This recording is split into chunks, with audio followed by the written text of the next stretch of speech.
Ilmselgelt täna suund on sinna, et inimene töötabki nii kaua, kui ta enam tõesti mingil põhjusel ei saa, eks ju. Ma ei arva, et see 65 on täna see, kus inimene lõpetab töötamise, eks ju, ja ta mitte midagi ei tee. See on samamoodi nagu minu ema on näiteks 80-aastane ja ta käib regulaarselt näidendi proovis, eks ju. Iga nädal, paar korda.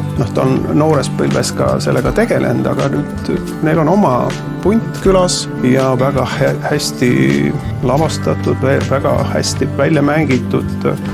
Mul oli alles hiljuti üks teema. Me leppisime Kose vallavanemaga kokku, et kuna me nüüd mõlemad lõpetame, eks ju, tema siis vallavanemana ja mina abivallavanemana, et ma toon esmaspäeval 2 kringlit Raplast.